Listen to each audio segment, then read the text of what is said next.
Hi, my name is Daniel. I really love movies, and today I'm going to rank the entire X-Men franchise. Now, before we get started, I'd like to address the very big elephant in the room to my very small audience. So yes, I was supposed to cover the Resident Evil and Underworld movies next, and I certainly still will. But let's just say, life had a lot of other plans for me, and that is entirely a good thing. I'm also a screenwriter and an actor, and let's just say those two worlds really took over. I was working tooth and nail on what became 4 scripts, and was getting non-stop but plenty of welcome offers on acting roles. While I wouldn't say things have slowed down, I think I'm at a point where I can fit this back into my creative diet. I have mostly, if not strictly, ranked horror franchises, and what better way to come back than with a tonal reboot of sorts. This is just my ranking, and I'd love for you to comment yours and which X-Men you think you are or vibe with. I'd say that I'm a bit of a Cyclops, but after hours,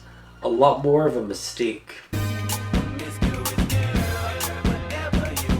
But anyways, and without further ado, here's my ranking of all 14 X-Men movies. In last place is going to be the New Mutants. I want to talk about mostly ranking horror franchises because that's my favorite genre, and putting this franchise's closest thing to a horror film at the very bottom. Plain and simple, this movie kind of just exists and is a bit forgettable. Yes, I'm aware of all the behind the scenes stuff and the movie that could have been, but there was the movie we got and it just didn't work for me. As far as what did work for me though, I actually kind of vibed with this cast of characters and the whole Breakfast Club angle here. Even if, yes, it makes it feel a little too much like a Disney Channel original movie. Hey, Standing Rock. You want a buffalo wing? You people love buffalo, don't you? Jeez, Illy, will you just No. leave her alone? It's okay. Standing Rock. That's a good one. More original than Pocahontas.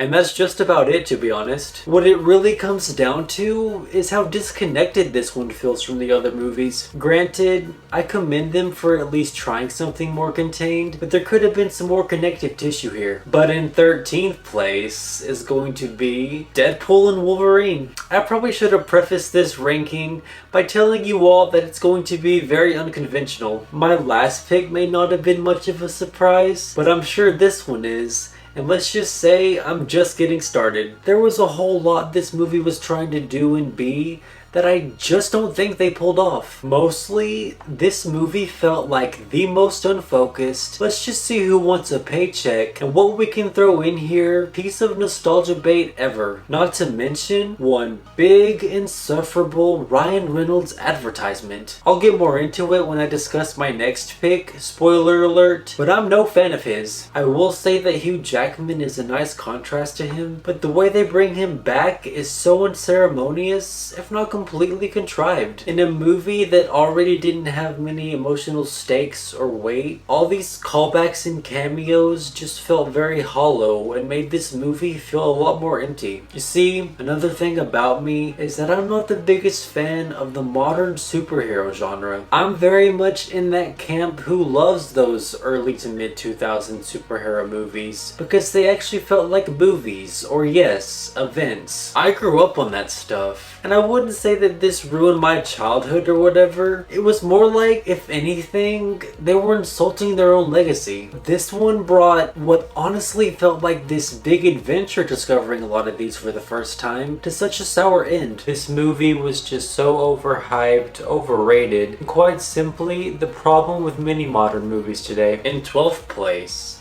is going to be Deadpool. I told y'all I was just getting started, so let's keep going. I already said I'm not the biggest fan of Ryan Reynolds, and I just do not vibe with his sense of humor, or more like his caricature like at all. Truth be told, I almost didn't want to watch or even include these movies on my list for that very reason. But wanting to watch all these movies, especially for Deadpool and Wolverine, which I end up not liking more than this one anyway, I just sat through it. This one's only higher because at least there's more of a story or movie here. And that dreadful fourth wall sense of humor and even the comedy isn't the worst here. Listen, I get it. That is the core of his character, and Ryan Reynolds basically claimed this role since X-Men Origins, but imagine if he hadn't. Because another thing And probably my biggest squall with this movie is how it's supposed to be like this love story. A love story that's so hard to buy when even his wife and their whole relationship is so PR and in your mind that you just can't feel anything for it. Hardly any emotional stakes, weight, none of that. So honestly, let's just move on. In 11th place is going to be Logan. I think I've well established at this point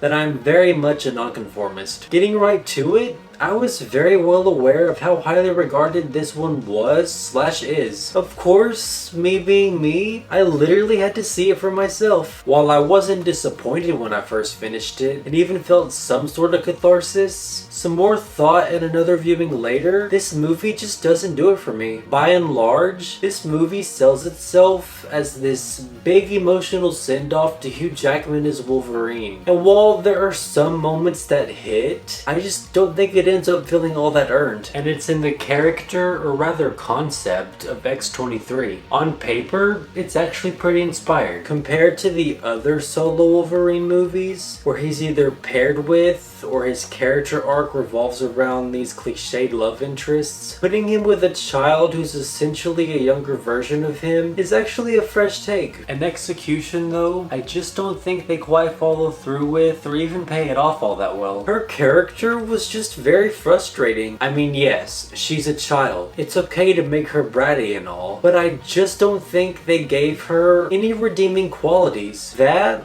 and I honestly think that her and Logan, who are literally supposed to be the heart of this movie, don't get a truly earned, heartfelt moment. This movie's also just really depressing, or as I'd like to call it, cinematically depressing. I understand that's what they were going for, but it just wasn't my cup of coffee. If it was yours though, good. Like I said, there were some moments in here that hit me too, so I can digress and at least give this a C for effort. In 10th place is going to be the Wolverine. I kinda wanted to put this one lower, to be honest, and maybe, depending on my mood, this and my last pick might go back and forth. I'd say this entry's the most pointless. Being the first true sequel to The Last Stand especially, I feel like it definitely underwhelms. What's supposed to be this big whirlwind adventure of Wolverine going to Japan comes up to being an example of a movie that's all style and no substance. While there are some fun moments in here, like yes, the bullet train sequence, I'd say this movie very quickly loses steam.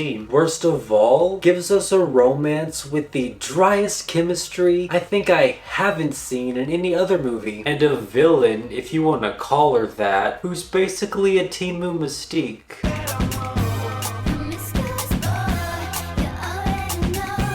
Ironically, the only redeeming quality for me is what people drag this movie the most for. The last act with the adamantium samurai robot thing. In fact, it might be the only part that truly engages me, because it's just that mindless superhero fun. Overall though, this movie essentially feels like this random side quest that, in the grand scheme of things, adds little to nothing to the franchise, or even affects Logan's character arc all that much. This might be the one that, if I ever sit down and watch these to a certain point, I might just skip altogether, and so could you. In 9th place is going to be X-Men Apocalypse. The one that's just okay, if not a little closer to mediocre. Mediocre? What I'd say is this franchise's example of a good idea, but an underwhelming... What I'd say is this franchise's example of a good idea... What I'd say is this franchise's example of a good idea. What I'd say is this franchise's example of a good idea, but an underwhelming, not terrible execution. The big idea here is that we're bringing in the first ever mutant, this apocalyptic level threat, literally named Apocalypse. A threat that's hard to take serious, not just because of how they're written, but because of the directions they decided to take this movie in. As specific as this may sound, I think they should have told this story with the cast from the original trilogy. Like I said, might be specific, but watching this movie with this cast, I couldn't help but shake off those prequel vibes. Again, you have this big threat that was supposed to be Apocalypse, but I didn't / Couldn't feel it. It was also like they were trying to play the greatest hits of the series here. Keyword is try. This literally feels like a glossier, watered down version of X2. There's plenty of examples to how, but to name a few, there's a Raid on the X mention, once again by William Stryker. Then there's the half-baked, fan-servicey set pieces at the base at Alkali Lake that felt random if not forced. And last but not least, a Dark Phoenix tease. This movie is almost another example of all style and no substance, but with some substance. Mostly in that fun ensemble energy that I'm gonna go ahead and say that I love the most about this franchise. So while this movie does hit the right notes for me, I'll always wish they played their cards better. In 8th place, and by a landslide, is going to be Dark Phoenix, the franchise's second attempt at the famous Dark Phoenix storyline. Something I'm gonna go ahead and say they got right the first time. A storyline that I'll also say, to be fair, that I'm not the most familiar with, except in the movies, which are only 2, where Apocalypse felt like this watered down remake of X2. This feels like a watered down remake of The Last Stand. In particular, I could never really connect with Sophie Turner's Jean Grey. I'm not saying she's terrible, or that I even felt like she was trying to copy Famke Janssen's Jean Grey. I just felt like the writing for this particular version of the character felt like the bare minimum. There was nothing that made her version of the character stand out to me that much. With the scope this story was supposed to have, it just ends up feeling like they mostly played it safe. Something that I don't think I can quite fault them for. And I will say there were at least some attempts to shake things up with the prequel cast. If we want to compare this to Apocalypse especially, this was certainly a much easier watch. All in all, I consider this movie, this franchise's welcome example of nothing more and nothing less. In 7th place is going to be Deadpool 2. With as much as I've dragged the Deadpool movies and Ryan Reynolds, may I just say that this was a big surprise for me. You know what? I actually had a damn good time with this one. Does it still have that insufferable fourth wall sense of humor? Yes. Did they basically crumble and toss out what I thought was any progress in the next movie? Also yes. But somehow, we still got / have this one. I think what makes this work for me, especially compared to the other 2 Deadpool movies, is that there's actually a story here. There's actual emotional weight, stakes, and plenty of fun new characters. And best of all, that fun ensemble energy. I think it really balanced out and even challenged that Ryan Reynolds caricature I don't like. You could tell, or at least I could, that it really brought him out of his comfort zone as an actor. I'd say this is the most emotion I'd ever seen out of him. Where I'd say this movie works the most for me is how it's this zany, over-the-top parody of not just the MCU, but superhero movies in general. This movie actually got some pretty good laughs out of me, to be honest. It also has some pretty inventive gore and might just be the goriest. It's a bloody good time from start to finish. If only we'd lived in a better world where we got more like this, to be honest. In 6th place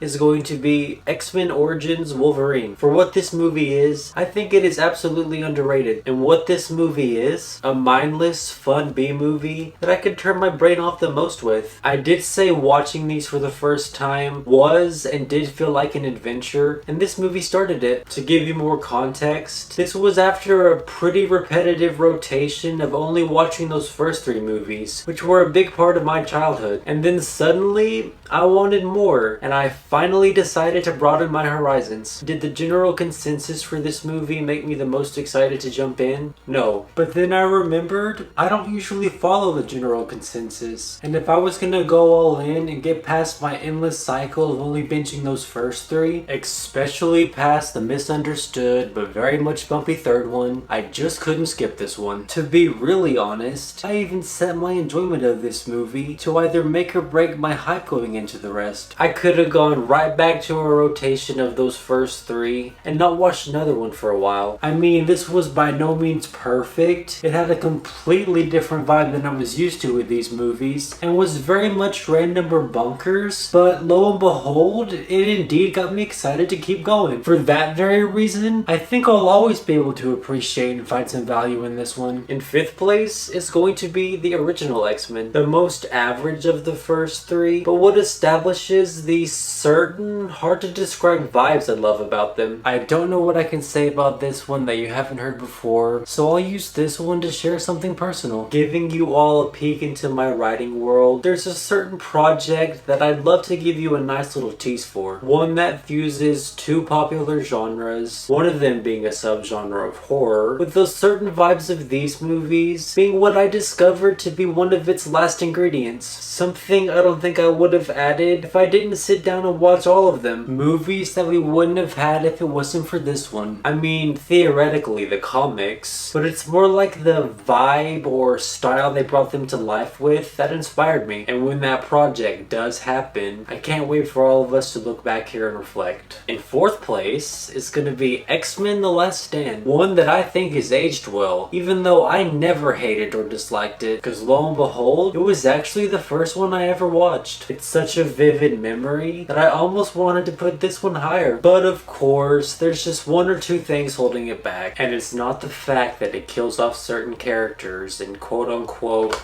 unceremonious ways. In fact, that's what I commend this movie the most for, especially when they've tried to take big swings like this again, but in actual unceremonious ways. I'd be inclined to label this one as cinematically depressing, if not for the fact that the bleak, depressing tone actually works for me. I think the Cure storyline in particular was one of the heaviest and most resonant subjects they ever covered in these movies. And yes, I very much enjoy this one's depiction of the famous Dark Phoenix storyline. Can I understand where the more devout X-Men comic book fans would have been disappointed? Absolutely. For what it was worth or what was given though, I think Famke Janssen absolutely carried it. She was very much intimidating and a literal force to be reckoned with. So as much as I like all the ingredients here, they definitely didn't leave this in the oven long enough. Did it make it harder to do justice for all the potential they were going for? Yes. Coming off of X2 especially, this wasn't exactly the best bookend to what could have been this grand trilogy either. Looking back now though, it was all worth it, if not completely necessary. What needed to happen to give a certain entry coming up on this list its emotional payoff, and I'll go ahead and say a really big one at that. For that very reason, I think people should start coming more around to this one. I know I will always defend it. In 3rd place is going to be X-Men First Class. I'd call this another pleasant surprise for me. Going into it, this was the one I probably had the most reservations with. Reservations based entirely on the pretense that this was less of a prequel and more like a soft reboot of sorts, with an entirely new cast or recasts. A new cast, may I add, of almost way too many recognizable names or faces. What could have very well been distracting had they not been supported by a pretty solid story. We can all say what we will about the Jennifer Lawrence mystique, but at least we had a Kevin Bacon and Michael Fassbender. Funny how I mentioned that when, if you recall my Alien ranking, I'd said something quite similar about Prometheus, where it felt like this modern reboot of Alien with a distracting big name cast, with Michael Fassbender as a scene stealer. I want to say he carried all these prequel movies, to be honest, and I'm not just saying that because I might have a small crush. I just think seeing how Magneto came to be was the best part of this movie, especially on the prequel side of things. Still though, those prequel vibes don't ruin, but take me out of it a little bit. It also ditches what I'd call this moodier tone of the original trilogy for a more lighthearted tone. A tone that I think would define the rest of the prequels, and not for the better. Even then, this one is still plenty of fun. I'm not even the biggest fan of spy thrillers, but adding that mutant spin did it for me. While I personally wouldn't call this a dramatic return to form after The Last Stand in Origins, I'd say it has everything I love and then some. And that's more set up to a fantastic entry you probably guessed by now, and just being that relaxing midpoint. In 2nd place is going to be X2, a movie that didn't just come out when superhero movies were events. It was the event. I was hardly a toddler when this came out, but on every rewatch, I can see and feel how it is such a spectacle. I think of it as being that timeless, and in many ways. I don't really want to repeat all you've heard before, so I'll say this. I just just love how this doesn't feel like a superhero movie, or even let alone a sequel. It just feels like a movie with some pretty strong themes that I think I can continuously relate to. Growing up being and feeling very different, or like a mutant per se, I guess the biggest takeaway for me is, how do you find that middle ground when you just feel so other, misunderstood by, or even angry at the world? What I think we really feel with just how high the human mutant conflict is here. And that's just my interpretation. There's a lot more me and anyone else could say about this movie. I believe it's that dense. What makes it such a strong movie? Which brings me to my first place. X-Men Days of Future Past, the chef's kiss. What I think I'll always consider as the franchise's true finale. For me, it gets kind of personal or autobiographical in a deep sense. That first time I watched this movie was during the pandemic, a time when we all wanted not just to change the past, but make a better future, not just for the world, but for ourselves. And how I was gonna do that for myself, I was gonna move from Tennessee back to a place from my own past, California. A process which took some time and, with the circumstances, had some pushbacks. At the time I had watched this movie, it was at this middle point, right at the peak of the pandemic, like November 2020-ish, and just 3 months before I indeed made that move. A time when I did feel at quite a low, if not my lowest to be honest. Not to get too personal or even off topic, but this movie very much ended up being a light in the dark, and that was just the start of the metaphor per se. Come time I finally did move to California, that's when I feel like I actually lived this movie. In those first few months, in what was a brave new year for me, I was in a familiar but much more different environment with the struggle of how I was going to reinvent myself in it. A struggle that I think brought me to an even darker place. One I got out of by facing this particular struggle that was actually very similar but worse to one that I thought and wanted to leave behind in Tennessee. What forced me to face and make peace with a whole lot of my past. If I was going to truly reinvent myself in general, to be honest. What honestly